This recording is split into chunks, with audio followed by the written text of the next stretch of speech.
Katapos nito'y dinala siya ng dyablo sa taluktok ng templo sa banal na lungsod. Verse 6, kung ikaw ang anak ng Diyos, sabi sa kanyang magpatihulog ka sapagkat nasusulat, ipagbibili niya sa kanyang mga anghel at iingatan ka, alalayan ka nila upang hindi ka matisod sa bato. Verse 7, sumagot si Jesus, nasusulat din naman, huwag mo subukin ang Panginoon mong Diyos. Amen. Praise God. Salamat po sa ating Panginoon. Magandang gabi po sa ating mga kapatid sa Israel, sa Amerika, sa Saudi, o saan man po. Magandang umaga, magandang hapon, magandang gabi sa bawat isa po sa atin. Salamat po sa ating Panginoon. Ayan po. Alam niyo po, nung binasa ko po, nung binigyan po ako ng ating kapatid na si Sis Nix po ng salita po ito, medyo kinakabahan po ako kasi first time ko lang din po talaga na magsalita po sa inyo, pero sa habag at awa ng Panginoon po, salamat po sa kanyang binigay po sa akin na lakas at kalakas at karunungan, katatagan po talaga. Amen. Ako po habang binabasa ko po ito, na-amazing po ako at ilang araw ko po siya binasa. Sabi po niya dito sa unang salita niya, pagkatapos nito ay dinala siya ng diablo sa taluktok ng templo sa banal na lungsod. Ang tinutukoy po dito ay ang lungsod po ng Israel, ay ng templo po sa wait lang po sa ano po, yung banal na templo po, yung po yung sa Israel nga po. Tas dun po sa may Jerusalem po, yun po yung ginawa ni Haring Solomon po, na kung saan po doon siya nakipag-isa sa ating Panginoon po. Praise God po. Sorry po kung medyo nalilito po ako, medyo kinakabahan po talaga ako. Amen. Praise God, yun nga po. Tapos po, nung nabasa ko po ito, taluktok sa ating mga tao, di ba, sa pagtutukso, nandoon na siya sa pagtutukso sa ating Panginoon, na kung saan dinala siya sa taluktok ng templo, doon sa ginawang templo ni Haring Solomon. Sa ating mga tao, habang ako po ay nag-aaral, ano po ba yung naging tukso sa akin ng Panginoon, na kung saan dinala niya ako sa taluktok ng buhay ko? Saan po ba ako natukso ng Panginoon, na kung saan po ba ako natalo o na siguro hindi naman sa na nakalimot ako sa Panginoon, sa panunukso niya sa akin. Ako, base po sa aking karanasan, nung ako po'y wala pa sa Panginoon, tinukso po ako ng diablo nung ako po ay nagtatrabaho pa bilang isang sales lady po sa Walter Mart department store po. So sales lady po ako. So alam niyo naman po, ang sales lady, kahit Sunday po, may pasok po siya. Nandun po ako sa taluktok ng tagumpay, na kung saan po tumataas ang sahod. Nagiging regular po ako. Nagiging parang batas sa mall kasi medyo regular na, matagal na. So, nandun na po ako sa taluktok ng buhay ko na yun. Doon po ako dinala ng Panginoon sa aking buhay. Babase ko po sa aking buhay. So, sabi ko po nung binasa ko to, napakahusay ng diablo manukso talaga sa tao. Binigay po sa akin lahat ng diablo ang mga kailangan ko. Binigay niya po sa akin ang malaking sahod, malaking mga promotions, mga tawag dito, mga yung binibigay po ng mga employer sa amin, mga employee nila, na talagang nararanasan ko po yung mga yon. So sabi ko sa sarili ko, nung binabasa ko to, na ang galing ng diablo, na kung hindi mo ma-identify, kung hindi mo makikita talaga yung tunay na blessing. Kasi hindi ko masasabi, kasi yung part na yun, nandun ako sa time na yun, na nandun nga ako sa taluktok na yun, pero nandun naman po yung mga pangit na gawain. Nandun po yung pagnanakaw ng mga items ng mga ibang brand. Nandun po yung naggagawa ka ng kasinungalingan para lang hindi ka mahuli. Nandun po yung sumasagot ka sa mga managers mo, feeling mo bida-bida ka. Alam niyo po yung mga ganon sa mall, talagang may mga ganon na nag-uuwi ka pa ng mga items at tataguan mo pa yung iba para lang mailabas mo yung mga bagay na yun na hindi dapat. At nandun din po ako sa part na nagpapautang po ako, pero ang laki-laki po ng tubo. Sabi ko po sa sarili ko nung nandun po ako sa taluktok na yun, anong ano bang ano bang ibig sabihin nito? Hanggang sa isang araw, sabi ng Panginoon sa akin, nangusap po ang Panginoon. Kilala ko na po ang Panginoon pero hindi po ako nagcho-church. Kasi every Sunday, hindi po ako umaattend ng mga gawain, wala po akong D group, pero kilala ko ang Lord. Kilala ko siya. Hanggang sa nangusap siya sa akin, malinaw po. Ang sabi niya si Jeremiah 29:11 talaga, na yun ang unang salita niya na binigay niya sa akin.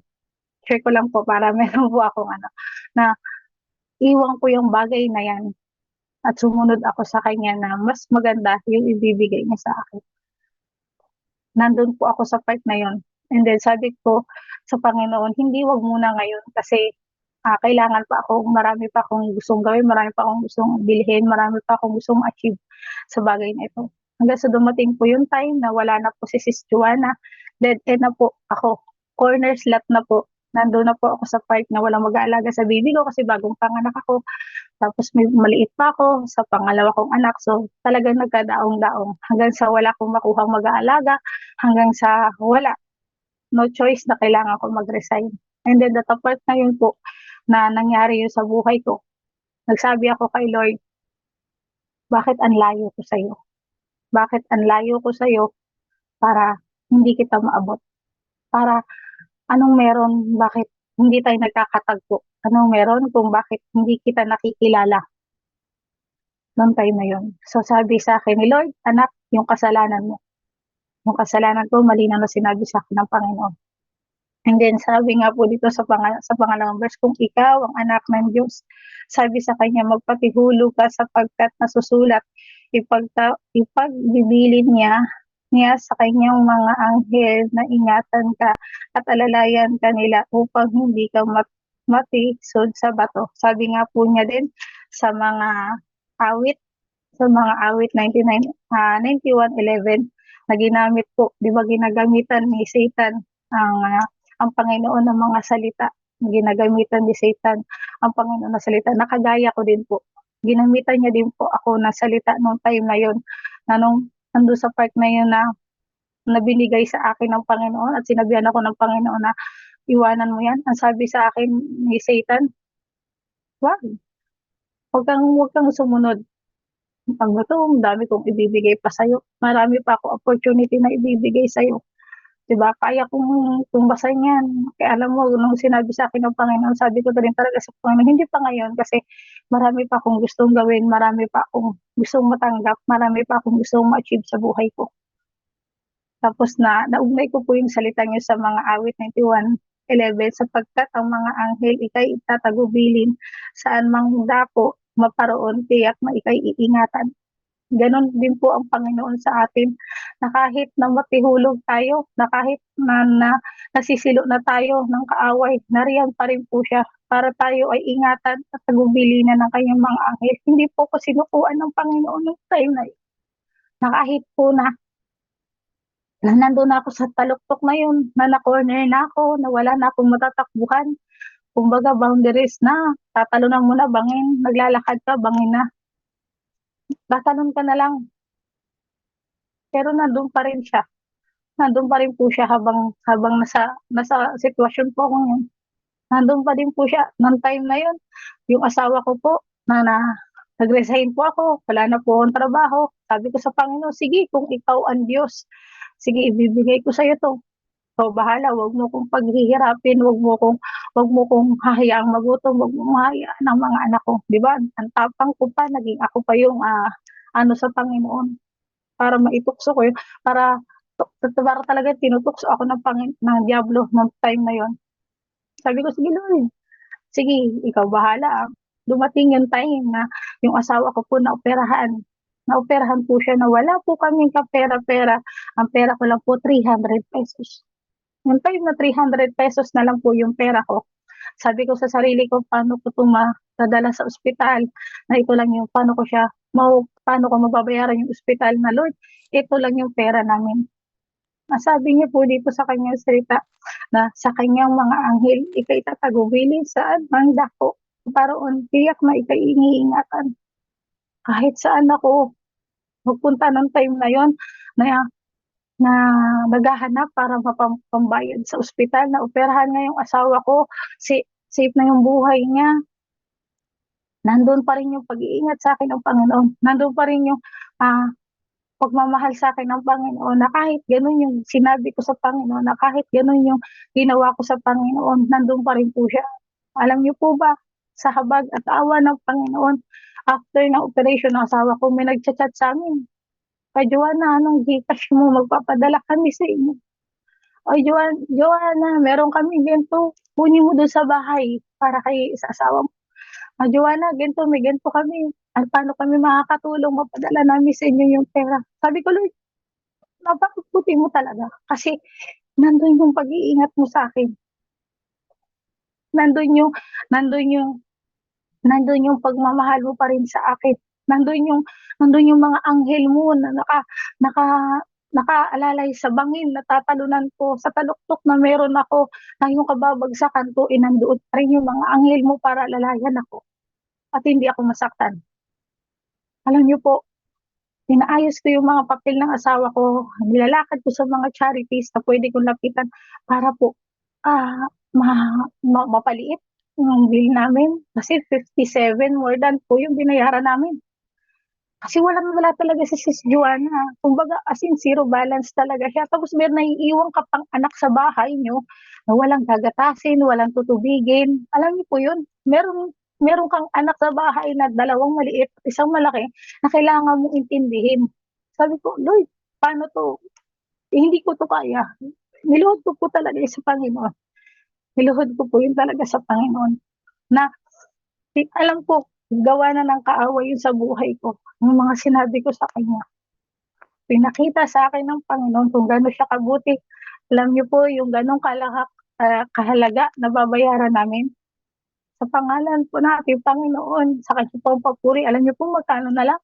4,500 plus na lang po. Sabi ko, Lord, praise God. Tapos ito pa po, nung binigay na sa amin yung bill na yun, may isang tao na, sige, ako na yung magbabayad yun, anak.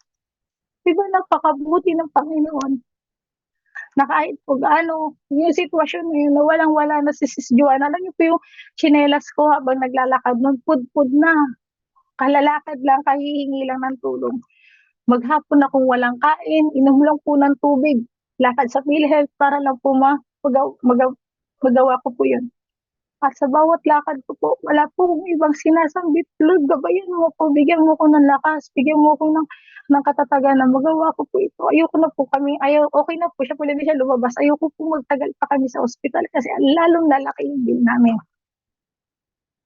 At salamat po sa Panginoon. Kasi yung panunukso niya na yun sa akin, hindi po siya nagtagumpay.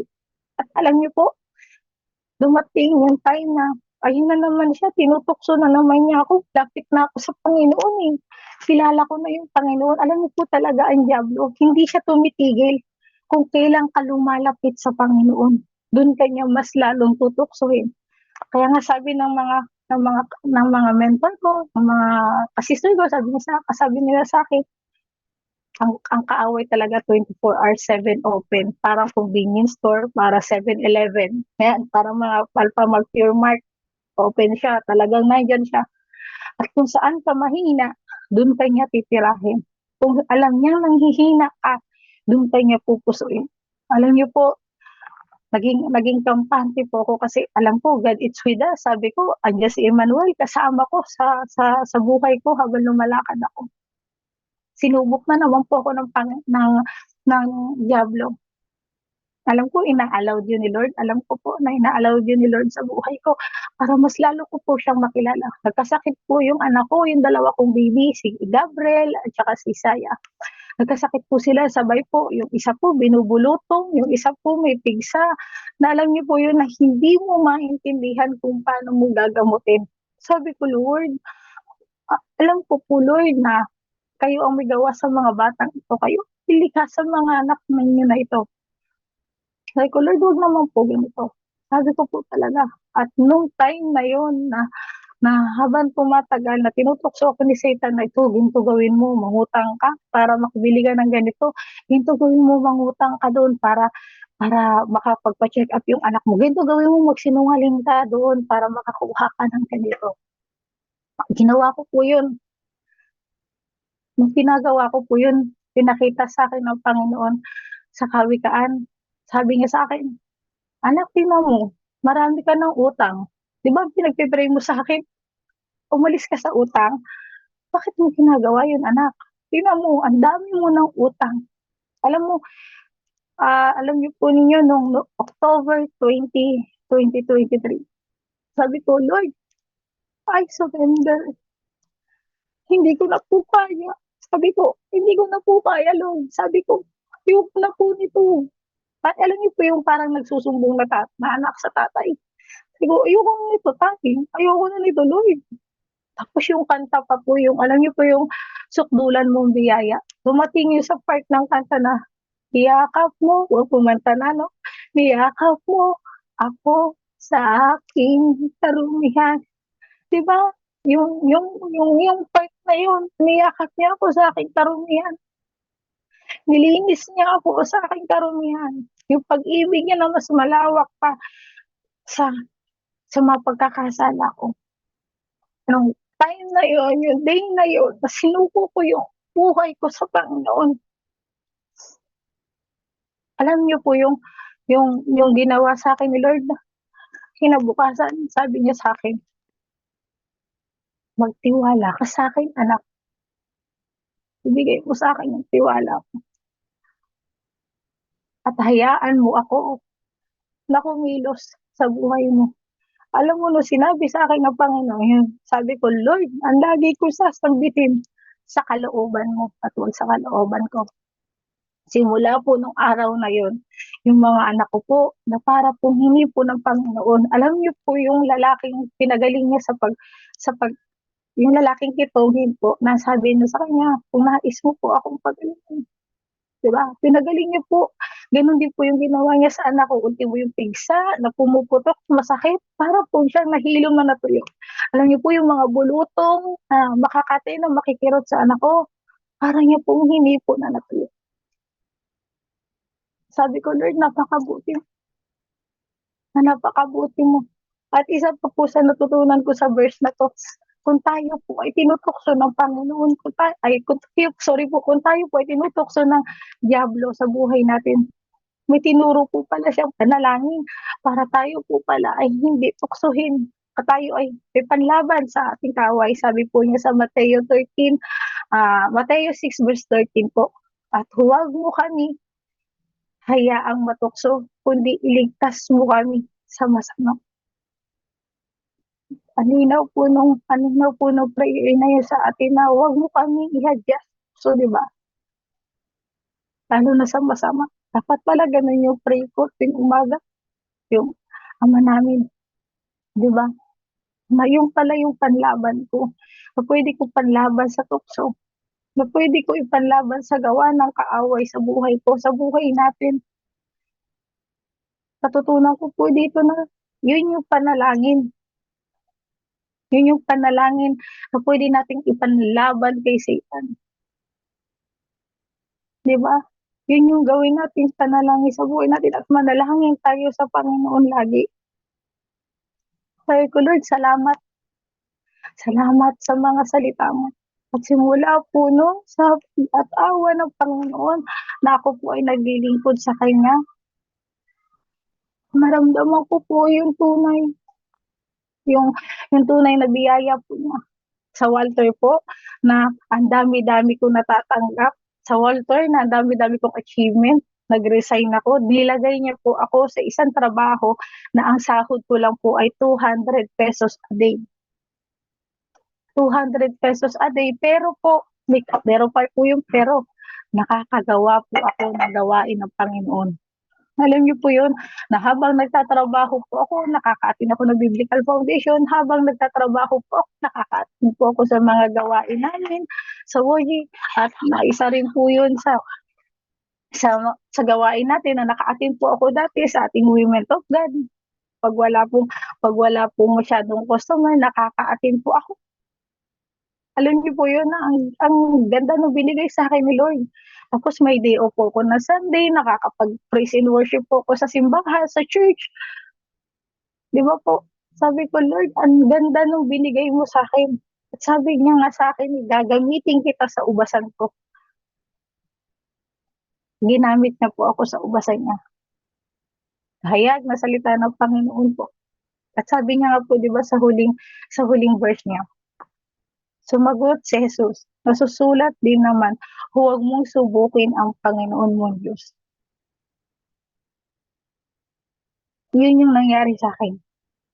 Na sinubo ko ang Panginoong Diyos sa buhay ko na hindi po pala dapat. Dahil ang Diyos po pala natin ay Diyos na buhay, Diyos na makapangyarihan sa lahat, na alam ang lahat sa buhay ko, na alam ang lahat sa sitwasyon natin. Kung tayo man po ay nakakaranas ng mga pagsubok o tukso ng kaaway, lagi lang po natin panghawakan yung mga salita niya. Lagi lang po tayong lumapit sa Kanya. Hindi po totoo yung kanta na, "O tukso, layuan mo ako." Hindi po totoo yung kanta mo. Ang dapat po pala, pag alam na natin na tayo ay tinutukso, tayo na po yung mag-adjust sa tukso. Tayo na po pala ang umalis sa tukso. Hindi lang po sa akin, meron din po sa ministry, meron din po sa mga relasyon. Kung tayo po ay nalalagay sa maling relasyon, wag na. Di ba po? Sabi ko, wag na. Ang dami po niyan sa Walter, sa dati kong trabaho, ang dami po niyan na ultimo may asawa na, nakikipagrelasyon pa sa may mga asawa. Wag na. Tanggalin na po natin yun. Wag natin sabihin na mahina ako, marupok ako, hindi po, kaya po ako natukso. Hindi. Dapat po, hindi. Ako na yung mag-a-adjust, ako na yung aalis.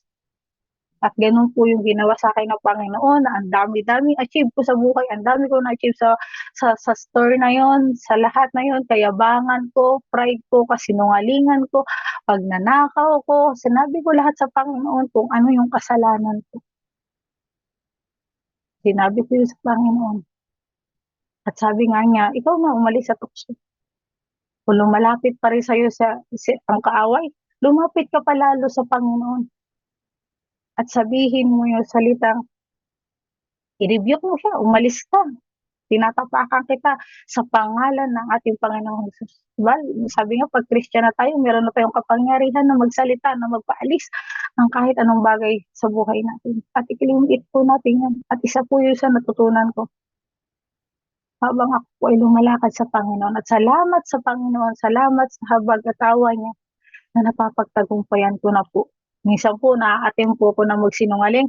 Ay, Lord, sabihin po sa akin ang salita. Gumaganon po talaga ako. Nire-review ko na po yung sarili ko. Kasi alam ni Satan talaga kung saan niya tayo sisiluin. Alam ni Satan ang kahinaan natin. Pero kung tayo ay may salita na panghahawakan ng Panginoon, salita ng Panginoon na lagi nating bitbit, lagi nating kasama, lagi nating apay-apay sa paglakad. Focus tayo kay Lord. Magbabasa tayo ng salita ni Lord. Makinig ng mga preaching ni Lord. Ginagamit ang mga tao, ang mga kapatiran natin. Hindi tayo masisilo. Kasi alam natin yung nilalakaran natin. Alam natin na tama yung pinapagabayan sa atin ni Lord. At yan tukso. Huwag na natin lapitan kung alam natin tukso. Alam naman natin yun. Di ba po? Alam naman natin Kristiyano tayo, alam na po natin yung tukso. Huwag po natin sabihin, kahit paulit-ulit po, na marupok po ako. Yes, marupok tayong mga tao po, marupok tayo. Kaya tayong talunin. Pero kung may Lord, may Panginoon tayo sa buhay natin, hindi tayo diba? Huwag po tayo magpapatalo. Kasi pag natalo, pag tayo po ay nasilo ng kaaway, tuwan-tuwa ang kaaway. Tuwan-tuwa. Ay, wala ka pala, mahina ka, dito ka sa akin. Hindi ka makapit sa Panginoon. Kaya dapat lagi tayong nakababad. Sabi nga sa kanta, babad sa presensya mo, babad. Kailangan lagi tayong nakababad. Lagi tayong nasa presensya ng Panginoon. At lagi natin sisiguraduhin sa buhay natin, self-check. Lord, nakaangkla ba ako ngayong araw? Lord, nasa iyo po ba yung puso ko ngayong araw? Lord, nagamit po ba ako ngayong araw? Lord, ikaw ba to? Lord, at yung blessing na natatanggapin natin, bantayan din po natin. Isa rin po sa natutunan ko sa tukso na yon. Baka itong blessing na 'to, blessing ng kaaway o panunukso ng kaaway o baka itong blessing na 'to, itong blessing talaga ng Panginoon na may paghihirap na alam ko na kalooban ng Lord. At baka ito na madali ko nakuha, na nakuha ko sa utang, na nakuha ko sa ganito ay hindi 'to blessing. Baon 'to, baon ko sa utang.